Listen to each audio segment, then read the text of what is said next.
Et yo les beignets, c'est Donut, j'espère que vous allez tous très bien. Aujourd'hui, on se retrouve pour la review de l'épisode 4 de Daredevil Born Again. Et il faut le dire, quel épisode! Je rappelle avant de continuer que cette vidéo est 100% avec spoiler.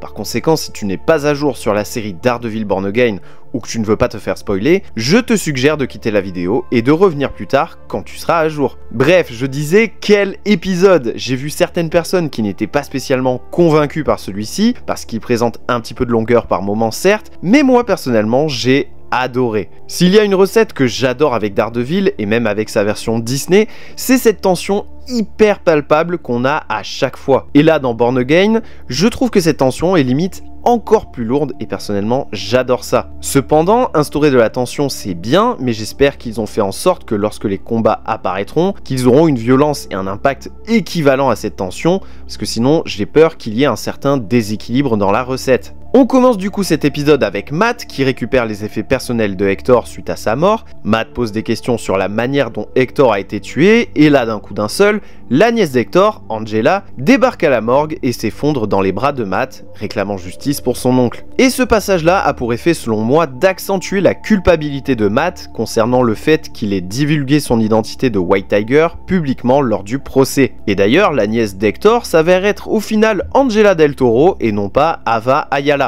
C'est assez surprenant étant donné que le nom d'Angela a été mentionné dans la saison 1 de Jessica Jones, mais bon, c'était un nom glissé comme ça en deux spies, et sachant qu'il s'est écoulé 10 ans entre la saison 1 de Jessica et cet épisode de Born Again, on va dire que ça passe. Quoi qu'il en soit, je pense qu'on va revoir le personnage d'Angela par la suite, et il y a de très fortes chances qu'elle reprenne le flambeau en tant que White Tiger. Par la suite, Matt se retrouve nez à nez avec l'officier Powell, et il va tenter de lui faire cracher le morceau sur sa possible implication sur le meurtre d'Hector, et ce, en recourant à sa capacité à déceler des mensonges à travers les battements de cœur. Sauf que, manque de bol pour lui, Powell a l'air d'être honnête lorsqu'il dit qu'il n'y est pour rien. Alors peut-être qu'il n'y est vraiment pour rien, mais bizarrement j'ai du mal à y croire, et je me dis qu'il était peut-être serein quand il disait qu'il faisait tout pour servir la population en tant que flic, un peu à l'instar d'un épisode qu'on a vu dans la série Psych où le personnage principal arrive à mentir sous détecteur de mensonges parce qu'il était persuadé de ce qu'il disait aux policiers. Et d'ailleurs, je vous recommande Psych, c'est vraiment cool comme série. Entre temps, Matt se retrouve à gérer une affaire de vol à l'étalage et au début, son client est assez relou au premier abord. Cependant, en expliquant son cas de figure à Matt, comme quoi il fait partie de la classe sociale en difficulté et qui vole pour ne pas crever de faim, bah tu comprends indirectement que malgré le fait que Matt se démène à travers son métier d'avocat, au final, les injustices persistent. Et c'est comme si au final, tout doucement, il recommence à se dire que la loi n'est pas toujours efficace. Matt va ensuite enquêter pour retrouver la douille de la balle qui a tué Hector et tombe sur la fameuse douille qui est gravée avec la marque du Punisher.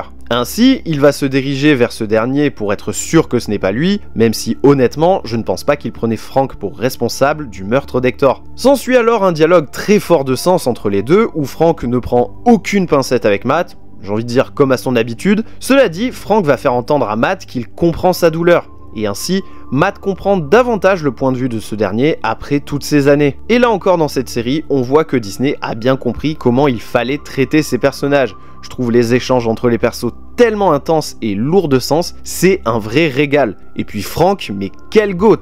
Cet homme, il est là 5 minutes et il crève l'écran. Bref, retour sur Fisk, qui commence à éprouver une certaine lassitude à s'occuper de certaines tâches en tant que maire de New York, comme rendre visite dans les écoles ou auprès de certaines communautés. Auparavant, Daniel, son subordonné, participe à une rave avec Bibi Yurik, et alors qu'il est bourré et défoncé, il balance des informations qui s'avèrent être compromettantes pour Fisk. Fisk va alors découvrir la fuite et engueuler son personnel, mais Daniel va avouer avec courage sa bourde et tout assumer devant lui, ce que Fisk saluera, tout en réfrénant ses pulsions violentes. Entre temps, lui et Vanessa vont consulter de nouveau chez Heather pour une nouvelle séance de couple, et de là va arriver le sujet qui fâche selon Fisk, l'adultère de sa femme avec le dénommé Adam. Fisk explique à Heather et Vanessa qu'il s'est entretenu avec lui de manière courtoise en lui expliquant qu'il ferait tout pour Vanessa et qu'il serait perdu sans elle. Heather, face à ce discours, va alors éprouver une certaine inquiétude pour Vanessa et lui demander si Fisk est violent avec elle, ce à quoi cette dernière affirmera que ce n'est pas le cas.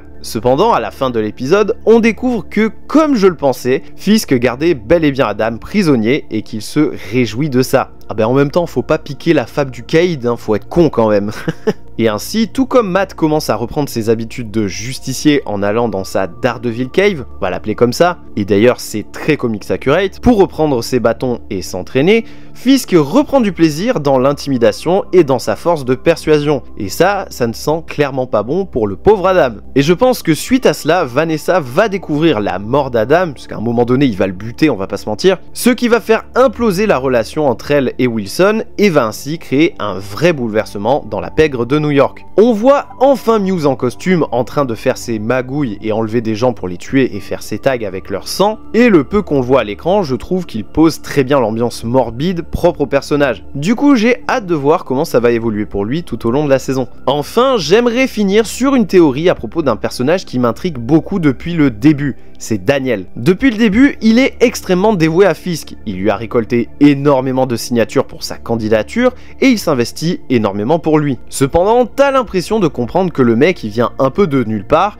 et que tout de suite il a réussi à bien s'intégrer dans l'équipe de Fisk et à bien le caresser dans le sens du poil, à tel point qu'il en devient son petit protégé. Je ne peux pas m'empêcher de me dire que tout ça c'est louche et qu'il n'est pas là par hasard et qu'il fait exprès de se rapprocher de Fisk, voire qu'il a pleinement conscience de la vraie nature de Fisk et qu'il la cautionne complètement. Par conséquent, je me pose la question, est-ce que Daniel Blake est bien celui qui prétend être? Pour ma part, je ne pense pas, je pense tout simplement que Daniel est en réalité Richard Fisk, le fils de Wilson. Normalement, dans les comics, il est le fils de Wilson et Vanessa, mais on le sait, le MCU a tendance à réadapter les origin story de certains de ses personnages. Donc dans ce cas de figure, il pourrait s'agir d'un enfant illégitime que Fisk aurait pu avoir avec une autre femme bien avant Vanessa, et dont il ignorait l'existence. Ainsi, en découvrant qui était son père, il aurait cherché à l'atteindre par tous les moyens, et ça se trouve, tout comme dans les comics, il serait un criminel également. Parce que dans les comics, Richard est un vilain qui se fait appeler La Rose. Une autre possibilité, c'est qu'il pourrait être l'autre fils de Wilson dans les comics,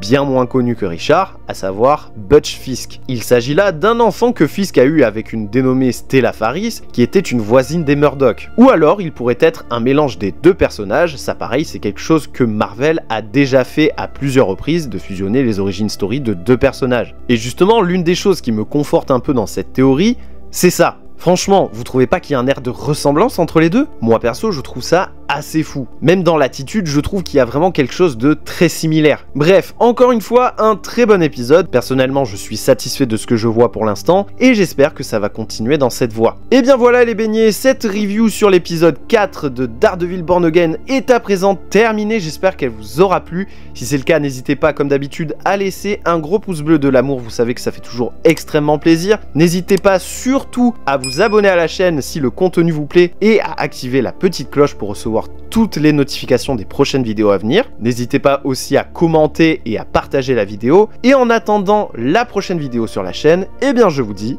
bye les beignets.